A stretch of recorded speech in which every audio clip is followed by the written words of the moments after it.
I mean, I think a lot of our recommendations as pediatricians are pretty well the same. I think we have, unfortunately, in pediatrics, we have fewer choices. We don't really, the only biologic therapy that we have as an option are the anti-TNF biologics. So that's Humira and then Remicade, Infliximab, Renflexis.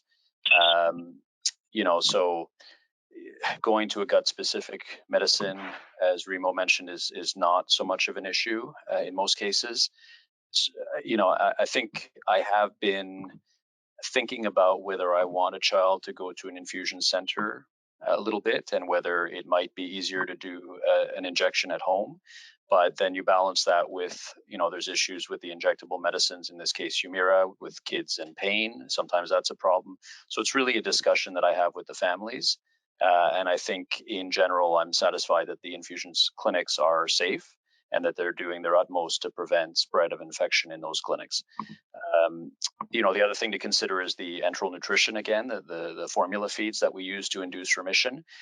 So I've had that conversation with patients as to whether we should use that to induce remission if the patient isn't that severe. The problem that we're running into, or that we will run into, is that's a 6 to 8 week treatment, very difficult to stick with for a child. It's a huge commitment. And then after that, to maintain remission, we tend to use the immune suppressing medicines after that anyway. So things like methotrexate or azathioprine. And so if we think that this outbreak is going to be over in 6 to 8 weeks and we can start an immune suppressant medicine at that point, it's a good option. Do I think that's going to happen? I don't. Maybe we can ask Dr. Barrett what she thinks about that. Sorry, I caught you by surprise. No, I was actually listening and nodding. Sorry, but the specific question for me, sorry. So do you think that this is going to be over in 6 to 8 weeks, so that when we're done the enteral nutrition, we can safely use an immune suppressing medicine without worrying about COVID-19? Two parts to that question from my perspective. This whole flattening the curve, I love that you showed that. I think it's an important concept for Canadians to get. We'd love the area of that curve to be smaller, but if it's not quite smaller, it's just elongated.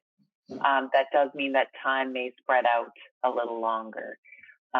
So I tell people right now, I set my inner mental deadlines for each week and expect that I'm in it for the 8 to 12 week range.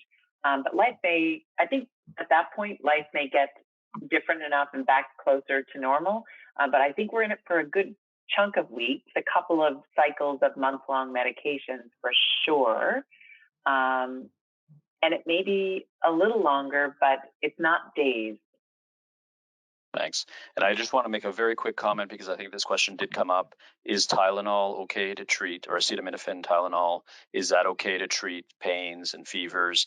And yes, it is, both for your IBD and to treat fevers. However, please follow the direction on the package of the Tylenol or acetaminophen. Do not overdo the dose. Don't take too much and don't take it for too long.